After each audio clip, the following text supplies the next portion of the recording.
are in Dallas. That's right. Because Highway is here. You guys are, at the epicenter of solving and helping to solve this problem. I don't think you're ever going to solve it before. No, fraud doesn't go. I mean, it's a constant game. One of the things that I think is really interesting about Highway's story that people may not know about it is Jordan Graff, who worked at Triumph. Yep. Obviously, a very large bank that has been dealing with freight transactions for many years, first in factoring and then in payments. Really understood the fraud problem from a first-hand standpoint, but also understood being inside of a bank that this problem, while different, has been seen before. Payments, when they joined, when payments first came on the internet, this problem became a massive issue. Right. Payments companies, banks, created solutions to deal with that. You guys are attacking the problem in a very similar. Yeah. So I think there's nothing new under the sun, right? What we talk about at Highway is we didn't necessarily go out and create something new. We just learned from principles that we've applied in other industries and have contextualized them to freight. Think about KYC, KYB, and the experiences that we all have today. It all starts with an identity layer. And when we think about freight, one of the things that you'll hear us say is it's very difficult to move left in a transaction. So it's very difficult to try to verify identity at the booking validation process or with putting together multiple systems, right? So what fraud needs is it needs disconnection. It needs opacity. And what an identity layer does is it centralizes all that at the top. And so instead of trying to move left in a transaction, you start with identity, everything flows. And I mean, this is industries, and we experience it every day. I think I was leaving the airport yesterday and I paid with my phone. Yeah. Right. It's a biometric scan and all kinds of things happen in the background. But what's not happening is there's not somebody looking at 3 screens to verify that I am who I am. It's an instantaneous thing. And so when we think about creating identity solutions for carriers, there's 2 sides of the same coin. One, you eliminate fraud, but the second thing you do is you actually unlock speed of commerce. Right? When Amazon didn't just speed up the checkout process, they pretty much eliminated. When you go into Amazon today, Barry was talking about this, right? Our demand, right? We want things quickly. And bad actors, they want to exploit that urgency. And so when you don't have a connected system to deal with the identity layer, that's where the fraud vectors appear. Barry, I think if people were to talk to you, you'd see this every day, right? The fraud vectors appear in the disconnection between your phone system and your communication channels. When you bring those things together, you eliminate fraud, but you also unlock commerce. You also unlock speed. You also create new experiences for motor carriers. And I think that's the thing that we're most excited about at this moment is the opportunity to actually create completely new experiences in how freight's moved in North America. So you talk about KYC, the term that if you've been around banking, know your customer. Came out after the Patriot Act, something that so the federal government could track the money flow. Money laundering, anti-money laundering, anti-terrorism. But you guys have taken that term to mean something slightly different, which is know your carrier. And so talk a little bit about what that is. Yeah, so know your carrier. When we think about, in payments, it's all digital. It's all ones and zeros, right? So where is someone interacting digitally? The challenge when you bring a motor carrier into it is there's a physical capability component, right? And so when we think about that disconnection, right, you can sometimes verify who a user is digitally. And so when we think about the 3 pillars of KYC as it relates to a carrier, we think about who the user is, right? So authenticity, right? Are they an authentic user? Are they authorized? So even if they're a user at a motor carrier, are they actually authorized to act on behalf of that carrier, right? Have they been verified by the owner? And then the third leg is capability. And that's where it gets fun. Because you have to know whether a carrier can actually move the thing that they're claiming to move. You have to know if that thing is actually insured, if that truck is actually insured. And that's where the world starts to come up, right? When you think about owner operators and all of the gray areas. And so when a carrier is willing to operate in the light, they'll show a broker who they are. Say, hey, here's my trucks. They'll connect an ELD. We get the VIN off of their insurance policy. And then what happens is you can actually help a carrier move faster. Because just like we experience in commerce, you can actually help target them, direct them to the freight that they most want to move. And so that's the KYC piece for us. It's not just the digital piece, but their physical capability. So it's knowing who the carrier is, knowing that they have the right registrations. But you're saying that actually verifying the insurance capabilities, Yep. the insurance allowances, whether this truck can truly respond if there is a problem. Like inevitably, crime's going to happen. Inevitably, things are going to happen. Cargo is going to be at risk. There's nothing that you can do to present 100% of that. Yeah. Like absolutely not.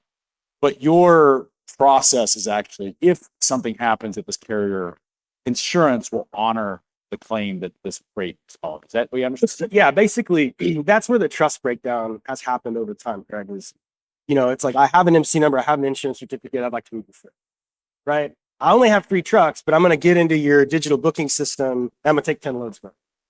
And there wasn't really a way to combat against that, right? Large brokers would look at the FMCSA data, but it's like that MS-150 form. It's out of date. So you could be a broker looking and saying, hey, this is a 3 truck carrier and they only took 1 load from me, I'm okay. But what you don't know is if they took 1 load from 10 other brokers. And so when we look at the equipment profile, the first thing we want to look at is, are they actively overbooking their market? Or are they trying to brute force their way into a broker system to take freight that they shouldn't be hauling? If they're valid, well, then we want to just say, hey, like not every carrier is created equal, right? Like not every, and there's people here that will tell you this, like overhaul is very good. Not every carrier should be hauling pharmaceutical loads. Like just because they're set up with you does not mean they should have access to the same loads. The way that lived before was checklists. I mean, it did this. They would hang the checklist up in the cubicle. Oh, there's a FedEx load. It's a pharma load. I remember the voice. Yeah, dispatch. right. Like driver on the phone. Hey, are you okay? Like, you have a team? I need you to take a picture of the other guy. Like, it was silly. Like when you really think about how we did this, it was silly. Like no other industry does this. But it worked. I mean, that the time until it didn't. And then when it stopped working, it became other. And so that's where the trust breaks down. We had this assumed trust for a long time. And then when that broke, I think we've overcorrected. I think we've introduced friction everywhere because we don't know what to do. And it actually slows the business down. So what a broker lives in is this constant tension of, I need for my things to not be stolen. I need for my loss runs to not go crazy, but I cannot slow my business. I cannot spend 2 hours looking at 3 screens to vet every single carrier. And so you have to validate them at the equipment level and at the insurance, right? Like, can they haul this type of freight? Do they have new equipment, old equipment? If they're looking at it, here's what I would go as far as to say: a carrier with a physical footprint in the Southeast United States should never be able to log in somewhere and search for electronics loads in Southern California, because they have no business looking at those loads. They're looking for something to steal. It's in the data. Like a reefer carrier in the Southeast that has always hauled freight there, who suddenly is logging into your ecosystem to look for copper loads, to look for vitamin loads, to look for things that are high theft. That's a change in that carrier's profile. That's a sudden change in their behavior pattern. If you're not monitoring that, you're open to theft. And so there are bad actors that are operating in our networks every day delivering freight, and all of a sudden there's a pattern change, there's a behavior change. When that behavior change doesn't match the physical capability, that's when you know you're susceptible to it. And you guys are doing that for your Yes. You're looking for those patterns. But I challenge you on this fact. So let's imagine that we have a reefer carrier that is freight stop, right? Yep. Or has been. We'll see what happens in the next couple weeks. Pay attention. Stay tuned. What happens if that carrier does go out and take a load from California to just move the mile? Yeah. How are you guys? Well, the trucks will be there. They'll be able to show you that the truck to the location. The ELD device is actually saying, "I'm here, therefore I am available." Yeah, they need to prove the location, right? And you guys are indexing or validating that truck is actually. Yeah, because the thing, you're right, Craig. Things can change, but rather than over indexing on every vector, you got to give the user an opportunity to manage an exception. So a carrier could change, right? They could buy a small company out. I've never operated there before, but I just brought on this owner-operator fleet. Pick up a new lane. Absolutely. Absolutely can happen. But that needs to be issued as an exception, right? It needs to be flagged. Yep. For the user to go track it. So you mentioned something about we created so much pressure, which I think is fair. I was with a very large logistics player, and they said their goal was to onboard in 15 minutes. And they spent hundreds of millions of dollars building technology. Yep. They said we were all about 15 minutes. And now it takes 16 steps to actually do it. They can't onboard. Because now there's all of this process built into their underwriting, because the risk isn't about a load. Big companies write a check, insurance company back it up. It is the loss of that $100 million count It's reputational. reputational risk and the risk of impacting someone's supply chain. Yep. How does a company navigate the risk profile of this problem with the desire to be efficient? We talked about not overcorrect. Where is the balance? Yeah. So when we look at onboarding, right? So what I would tell you is there's probably really, you'll hear a lot of numbers about all these contracted carriers. There's really about 155, 160,000 for hire carriers that move freight, right? Regardless of what people give you in terms of a total aggregate. Majority of those carriers, like we're solving for about 3% of them. 3% of the market is where the theft happens in freight, but it's big number. 3% is the folks that pick freight market.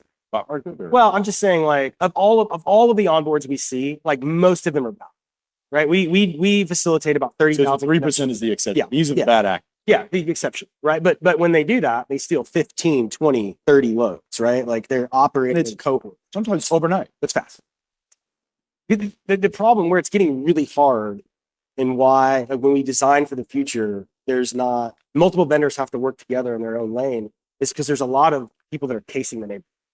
Like they're operating in our networks, moving freight to lurk. Like they're trying to gain intelligence around. There's casing. Can you say casing the physical neighborhood or the virtual digital neighborhood? Both, right? So they're shopping. They're trying to gain access to digital experiences to see who moves what freight. Well, oftentimes shippers will now obfuscate what's actually on a truck because they're afraid to tell the broker, right? So a lot of brokers like, I actually don't know what I'm hauling. But the bad actor knows. Like these. How do they know that? Oh, I mean, there's your international criminals. Like they know. Like they know. Oh yeah, I mean they can geofence things just like we do. They know where Tito's vodka ships from. They know where almond. Like they know, right? Like this is not somebody in their recliner trying to steal a load. Oh yeah, right. So we can onboard most of these people in Fremont. It's a very fast process because they're good actors, right? When friction is introduced, it's a problem. Like there's a problem with introducing because there's something in that matrix that's challenging the carrier. Yeah, we lost plot. We'll just keep going. Oh, I was like, oh yeah. Kayla can just throw something. I think the screensaver knocked the clock out. We have time. Michael, one of the things that's happened is this problem is really started out really exponential. You had the growth graph here, 2018, 2019. Yeah. And it's the proliferation of brokerage itself that is actually causing the problem. And it's an asset-based carrier. You know that driver works for you. You've done an enormous amount of underwriting. Particularly the larger players have done, large underwriting. The problem is centered at the brokerage level where this problem is exacerbated. Obviously, the industry is not going to step back. No. Brokerage is not going away. But what does this look like if we don't get a handle on it? I think what ultimately you end up. So I think we will get a handle on it to some identity, right? I think that there is a world where legit motor carriers and legit brokers will work together in a gated environment, right? Where there's a lot of trust and transparency. And I think there's a world where there will be a Craigslist environment where it's still the Wild West. You're talking about a load board. You're talking about open load boards that are not putting security in place. Absolutely. I would say any ecosystem that doesn't have an identity is dangerous. You think that the key to this is having absolute knowledge of who the players are that are in the market, and getting rid of the folks that are not legitimate players, or letting them go somewhere else and self-destruct. I mean, it's a problem that the marketplace. I mean, it's one of the things, I love the payments business. Spent 9 years in it. Yeah. And I always draw a lot of analogies from. And I remember, you're familiar with PCI. People in the room may have heard the term PCI, but effectively back in the time when MasterCard and Visa, when transactions were happening on the internet, and credit cards and debit cards were becoming ubiquitous. At first, MasterCard and Visa, Discover, and Amex said, it's not our problem. Like, this is a problem between the merchant and the human. They need to figure it out. Eventually, they realized that they don't solve the problem, come together as an industry, competing, that this problem would exacerbate. They created a PCI standard. Do you think we as an industry should do something like that? I think, I don't know how I think we are moving towards standards, right? I think we're moving toward, I think shippers will demand it eventually. I think the brokers, you must do something different. I think you're going to have shippers and insurance companies demanding something. And look, man, I think it's about incentive alignment too. Like there are vendors, Craig, like they want churn, they want chaos because it drives Who are the vendors? When you say load boards. Like they want The as load much board. freight posted as possible, right. right? And what brokers want is they want to manage their own network. Like a broker wants to manage their own network on a repeat basis. They don't want to have to post freight. Like brokers track their load to carrier ratio. They track their pre-booking percentage, right? And carriers don't want to shop freight. Like a legitimate motor carrier, I mean, look, you worked there, right? Like you guys didn't post a whole bunch of trucks on DAT. I don't even think we had a DAT subscription. Yeah, so like I mean, this is the time I was there, 6,000 trucks. Like legitimate carriers want to run really efficient networks and they want to get paid as quickly as possible. And so I think when you can turn the noise down on the searching and finding, right? Because now carriers don't trust brokers either. Because you have large brokers being impersonated and like carriers think they're picking up a load for a large top 100 broker and they don't. And then they get redirected to a warehouse and so that carrier's not getting paid. So carrier wants to run in a safely transacted environment. Who do you bank with? Me? Yeah. Oh, Chase. Ever try to do a wire out of Chase? Yeah. It is an act of conduct. It's hard to get a wire out of JP Morgan Chase. And look, obviously I appreciate the level of effort they put into making my life miserable through a fraud, a wire. But does this end up like that, do you think, where we are going to frustrate the industry to be able to originate these transactions? Or are we at a point where the technology is going to be sufficient to actually manage it? I don't think it's either or. I think it's both and, right? I think for larger high value shipments, you're always going to have people that want in-device trailer tracking, right? I think the matrix will be appropriate, right? If you're moving pharma loads, if you're moving chips, right, where you've got to have pilot or you've got to have where the empty truck follows the full truck, right? The decoy trucks, like I think that will always exist, right? You always have that friction. But also, like I bank with Chase, and I could send you $500 right now, like just sitting here, like I could just but that's not a wire because that is a reversible transaction. Yeah, like the $500. But there's lower. The point is there's lower risk, right? So I think the lower risk on the transaction, the higher velocity. But a wire, it's gone forever. Yeah, I mean you can't reverse a wire. Yeah, that's why they make this so miserable to do. But I think the issue in freight is that you're dealing with a physical transaction. Yep. And a trailer, and if it gets stolen, it's particularly brokers don't have the resources or the pull to be able to pull us back. So I think we don't live in this space, but I think that there's a lot of improvement that could happen on site at the shipper. I mean, there's a lot of shippers that they'll let anybody pick up a load. Like I've seen cases of stolen loads where like we'll get photocopies of the license and like they copied a guy's driver's license that was expired and was like, yeah, this is a great idea. Let's give him some freight. Like, the dude at the dock is not actually informed or does not care. Not their problem. Yep. I heard a story just this past week. I'm sure you've got plenty of stories of one of the emerging crimes is that companies pick up a load. Yep. In transit, they will offload a pallet or two, reseal the trailer, change the paperwork so when it gets to the receiver, it looks like the load's been delivered in full. How do you prevent those types of issues? Well, I mean, I actually went through this when I was at Riverside. Like we had like 10 loads transloaded on the rail, and the bolt seal showed up intact. I was like, how did this happen? So I get on an airplane and go to Elk Grove Village, Illinois. I don't recommend that. I was quite scared. And I'm like, how did you guys pull this off? Like, how did on my load show up with the bolt seal intact? And I made the guy show me. I'm like, they just reversed the bolts on the trailer. And so if you're a shipper and you're loading a trailer with bolts that are on the outside, I don't feel bad for you. Like you just should turn all of those trailers away because that's how they do it, right? Like you have to be able, remember they used to take the doors off the trailer and throw them in the container.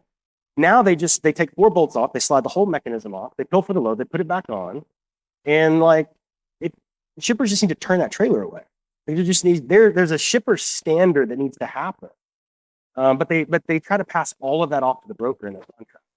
Right? They try to pass all of that liability off to the broker in the contracts, and the brokers will sign them because they want the business. When we saw Public Landstar, it had an organized crime syndicate working inside the organization. Yeah. It had a $15 million charge off. Yeah. I mean, this is a problem that's exacerbating. So Michael, we only have a few minutes. What is the best piece of advice that you could provide to folks in the room on what they can do to manage fraud in their business? Yeah, I think I would say make sure that across your business you have an identity layer. like just hold your carriers to the same standards you hold your employees to. So when your employees access your system, everyone here is operating in a 365 environment, a Google environment, using Okta. Hold your motor carriers to the same standard, right? A legitimate motor carrier should not have a problem hitting an SSO flow and proving who they are, right? And if they tell you that there's friction in that, they're lying. Like for anybody that does technology, like there's a JSON token that sits there open, just like you have right now on your phone. Like you can access any of your Google accounts instantaneously, and Google's verifying. And anyone that wants to circumvent that process and actually do something harder is more than likely a bad actor trying to hide. That's absolutely the truth. And so when you're thinking about your tech stack, like Craig, we talked about AI, just like any kind of garbage in, garbage out, if you don't have an identity layer, you can send that agentic AI down a really bad path. Like that voice can start reading your load information to a bad actor. You've got to gate everything you do with an identity layer. Yeah, at some point, someone's going to take this conversation and copy our voice into an AI layer. Someone's going to be. Thanks for giving that idea. I really appreciate it. Thank you. They already have the idea. I mean, there's stories after stories of this happening. Yeah. It's actually quite scary. Beyond identity, is there anything that is a best practice that you see that companies should be absolutely prioritizing that typically is not prioritized? I think the decision making is still too broad within a brokerage. Like oftentimes we'll see cases of theft or double brokering, and it was a poor decision. The floor broker made a poor decision. Yeah. They allowed somebody to do that, right? Like you've got to lock down. When I talk about identity, Craig, I mean it's got to cascade at every level. Right? You've got to lock your email down because someone on your floor can still send. Oftentimes they don't. They just want the information. And so we got to be really vigilant about who has access to what information and how they can disseminate that outside of your four walls. I mean, so going back to banking, because I think we're going to learn so much from that, just taking it as a model. Banks that have figured out that they have to separate the wire department to the security department and do the verification have mitigated many of the problems. Or even simpler than that, like your bank doesn't send you your bank statement like attached to a PDF in your inbox. Like, we should probably not do that with rate confirmations that like have information where people can go steal $200,000 worth of cargo. Like we should probably stop emailing out rate confirmations in a PDF. It's very easy to gate that. Do they send it into the platform? Is that part of it? Well, we send an email and it's like, hey, click here to view your rate confirmation. And it's instantaneous. If it's an authorized user, it's instantaneous. Just like if you sent me a Google Doc and we collaborated right now. But I have to validate it and be logged in to get it. Mm-hmm. You guys are doing amazing things. I get calls all the time from investors that are just so excited about the story. It's an amazing story. Congratulations. Thank you. Congratulations to the team. We appreciate your support. Thank you. Love to hear what's next and where you guys are headed. So with everybody, we're next up a break. We'll take a few minutes, have a bio break. There's coffee in the back. Please visit the vendors, including Highway. And we're back in 20 minutes. Thanks, Greg. Thanks, Michael.